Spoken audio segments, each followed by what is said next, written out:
Good afternoon, and thank you for being here.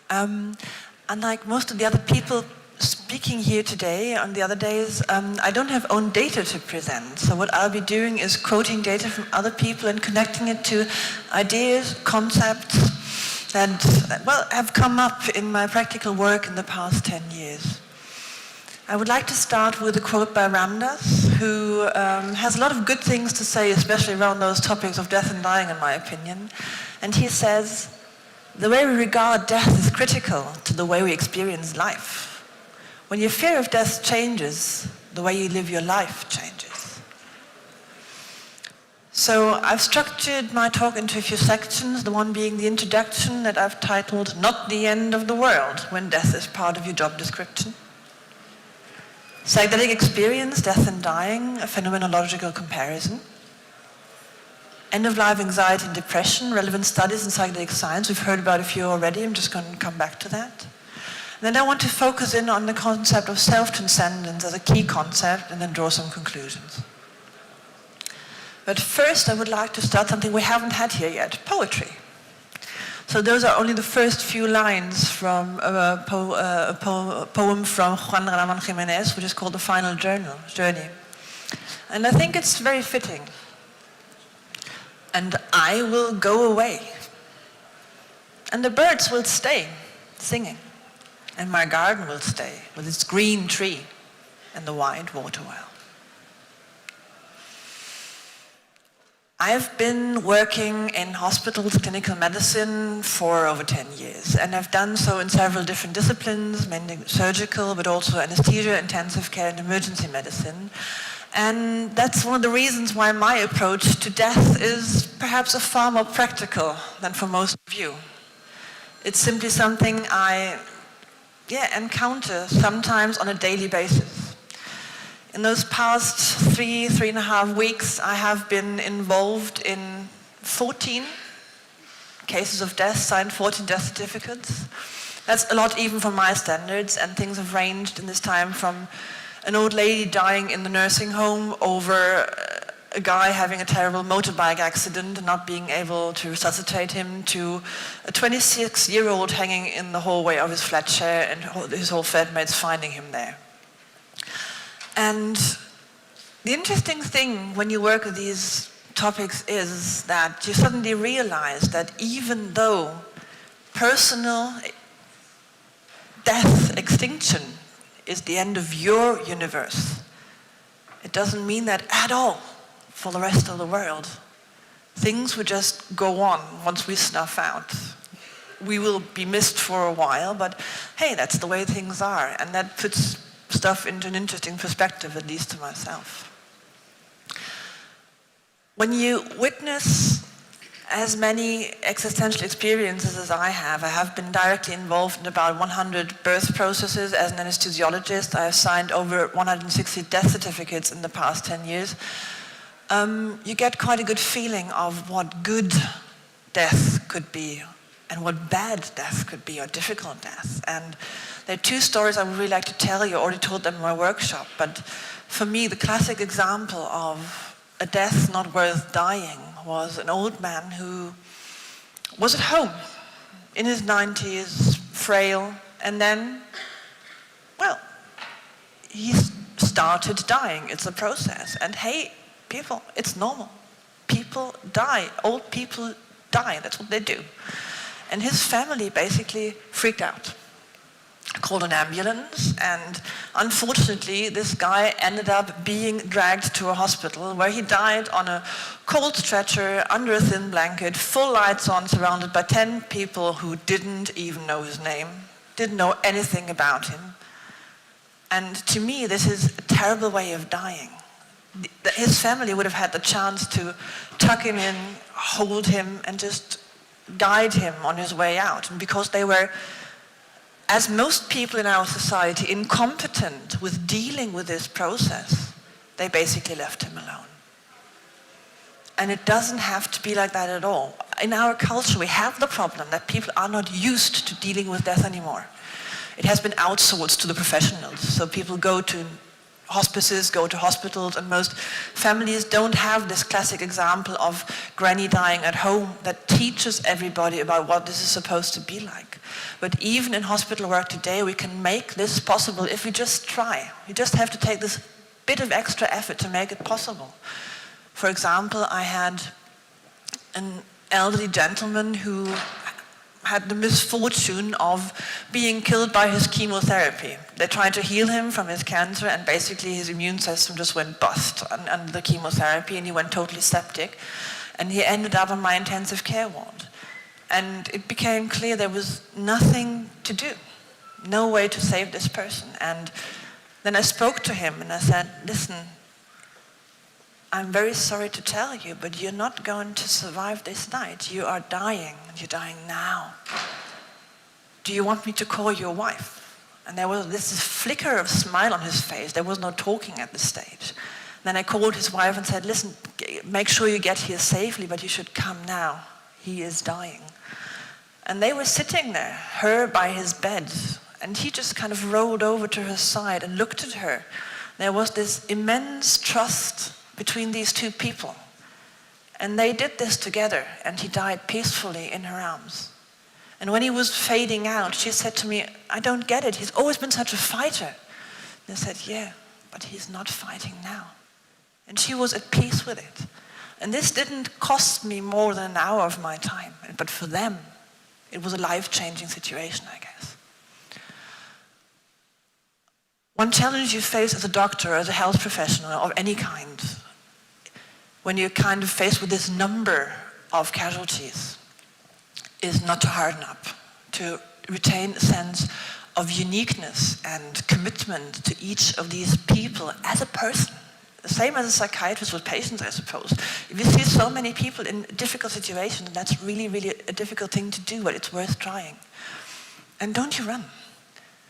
Only if you are standing there as a mortal being in the presence of death with somebody dying, you can be the real witness, and that's what people need. And that's very close to trip sitting, that's very close to guiding a psychedelic session, being there in the moment, being present with your full being, not running away from whatever is happening, and just witnessing.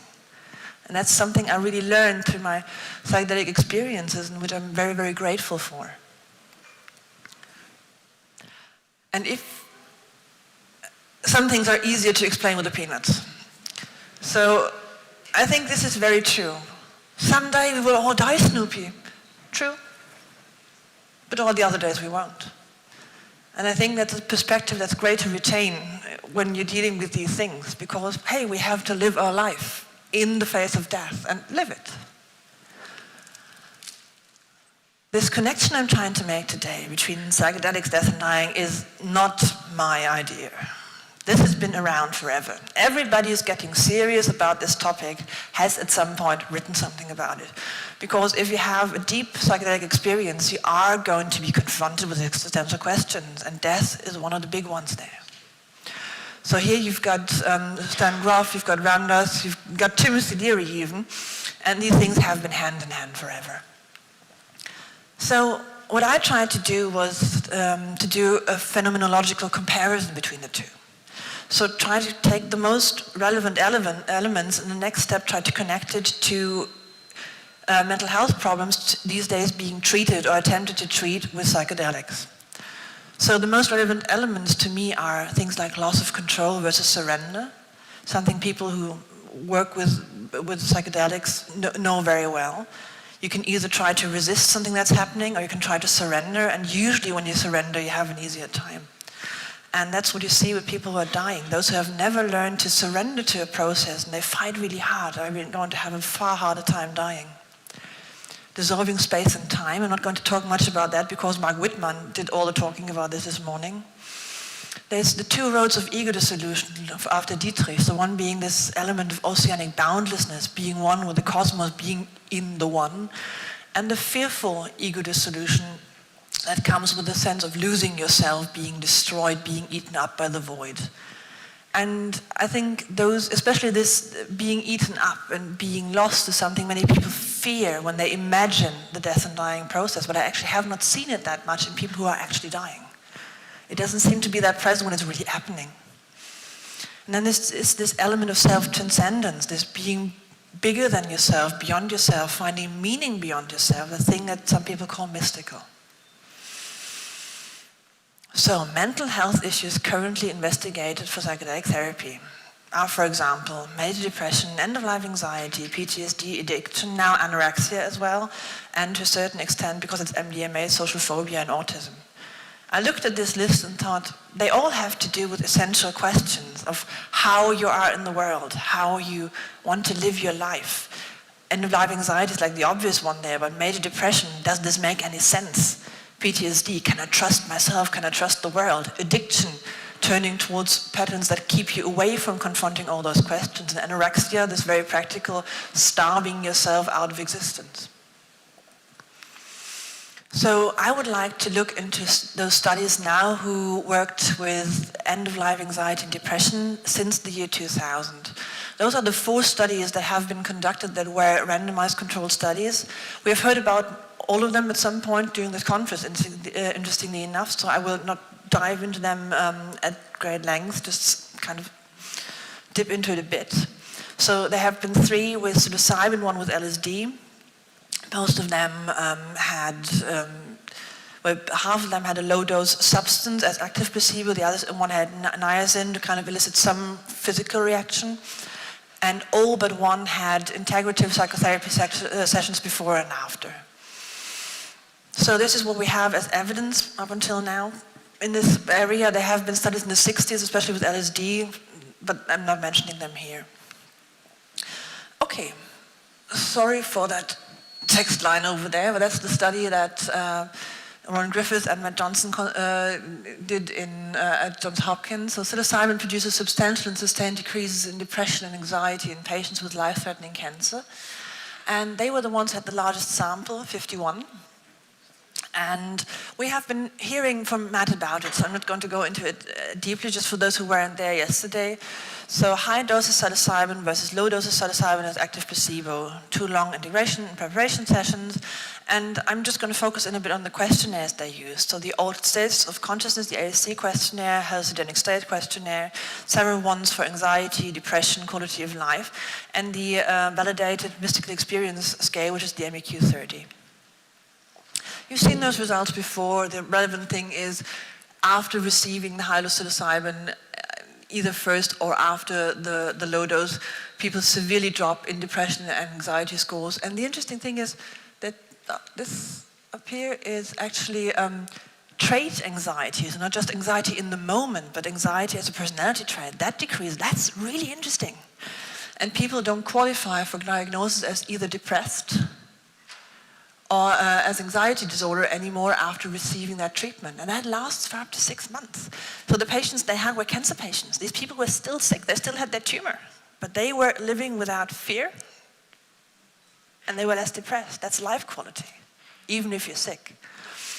And now if we move on, I would like to read out an account of one of the patients from that study. I found that in the New York Times, actually. Rima took the psilocybin at about 9 a.m., and its effects lasted until about 4 p.m. That night at home, she slept better than she had in a long time. The darkness finally stopped scaring her, and she was willing to go under, not because she knew she would come back, but because under was not as frightening. Why she was less afraid to die is hard for her to explain. Now I have the distinct sense that there's so much more, she says. So many different states of being. I have the sense that death is not the end, but just part of a process and a way of moving into a different sphere, a different way of being.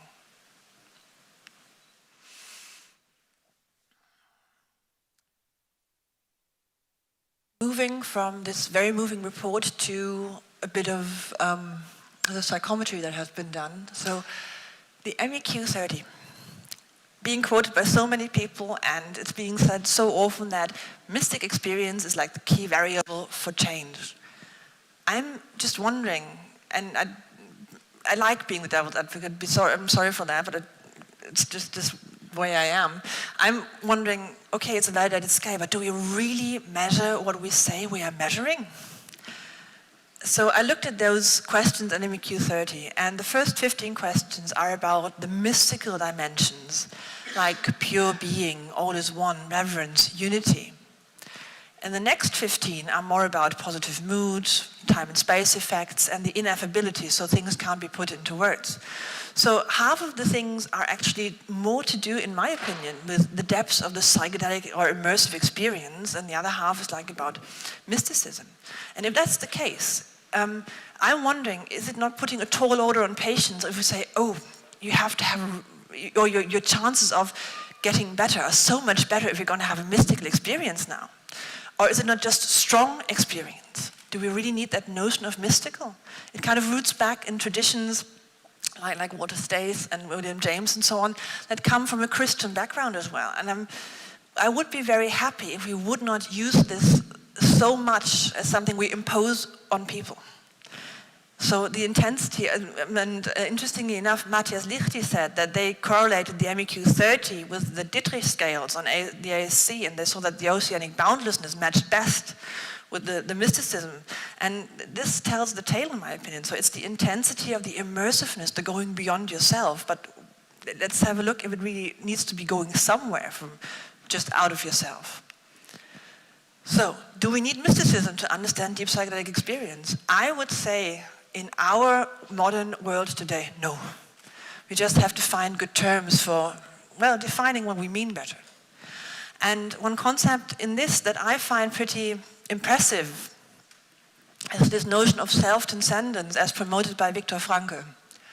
Who of you knows Viktor Frankl? Okay, great. For those who don't, just one sentence.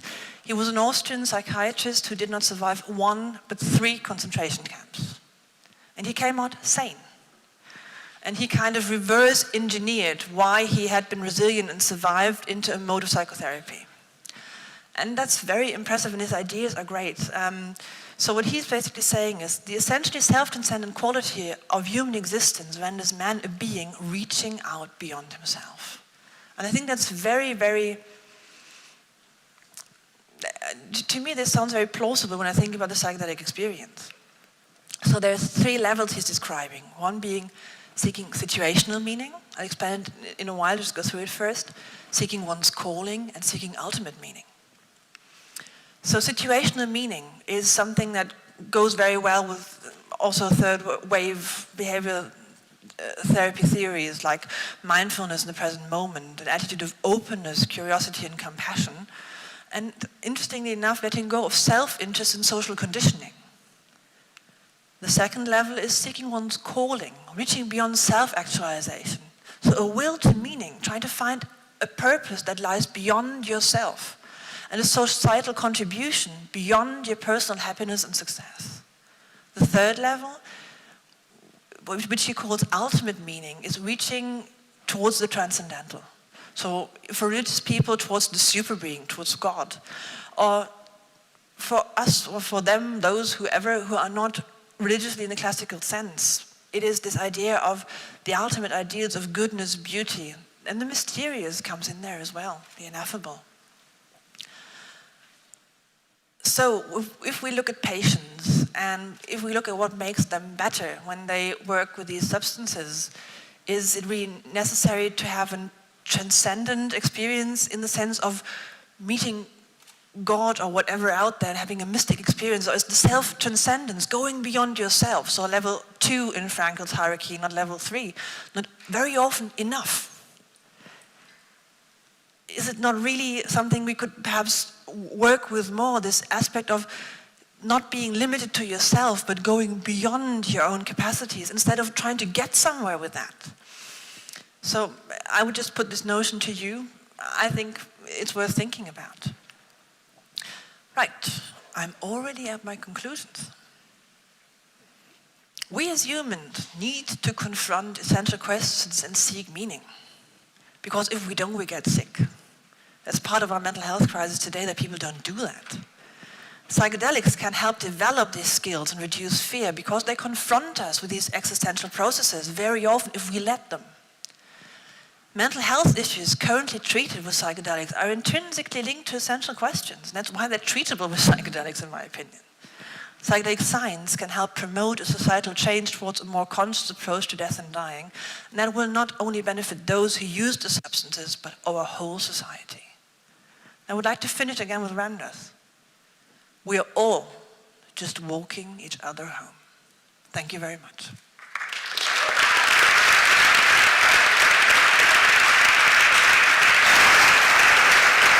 Thank you very much, Andrea.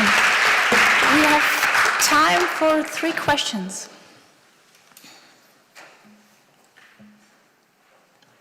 I was wondering if there's, because this research is done, I think, in the hospital setting. Is there any research that's done in the at-home setting, more from like the family physician side of things? And if there's a difference in the impact that is possible in the home setting compared to the hospital? Well, the study that Peter Gasser has done as a preliminary study in Switzerland and also is doing now is done in his practice. So not a hospital setting, but like a doctor's practice. I think the home setting puts very many like regulatory difficulties, and that's why I think it has not been attempted yet.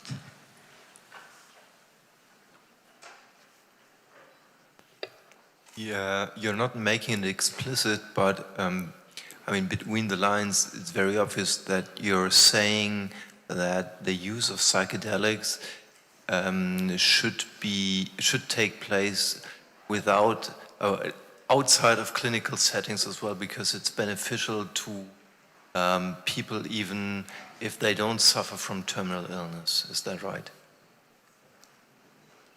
I believe that next to psychedelic therapy, psychedelic self-experience as a measure of developing your own consciousness should be investigated. I think it's far more difficult to get the regulatory authorities to approve that, but that doesn't mean we shouldn't attempt to.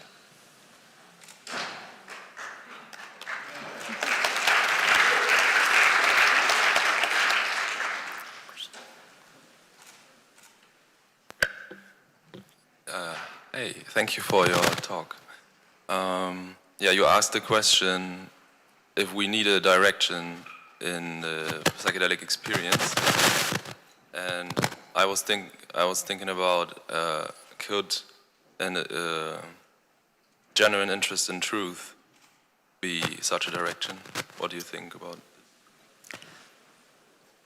Well, I think if we look back to Thomas Metzinger's talk and the emphasis he's put on intellectual honesty, I think that should be underlying any kind of experience. And what is true there, like for our everyday consciousness, is even more true when it comes to all the states of consciousness. I want to clarify one last thing. When I did this talk before, I was told, oh, so you're denying the mystic experience. And I was like, well, that sounds to me like trying to deny Wednesdays. It's nothing to deny or endorse. It's something that is there, but we just have to see what we mean and how we work with it. Thank you. Well, since we had very short questions, we can extend and have 2 more. Please. I understand that psychedelic experience with its self-transcendence and getting rid of control can be a good practice for dying. But what about actual psychedelic-assisted dying? There are 2 parts to that answer.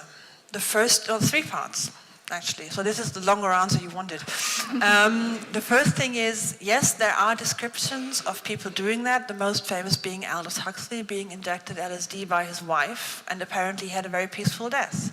But then again, Aldous Huxley was a very experienced psychonaut.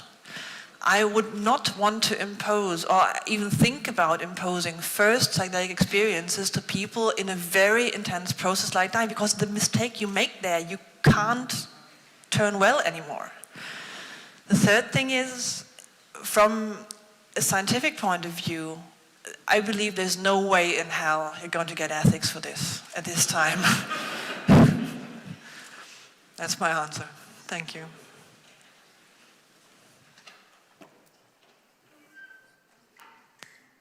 From the first wave, it was really clear that they look into the East, in the Book of the Dead and the Tibetan and everything.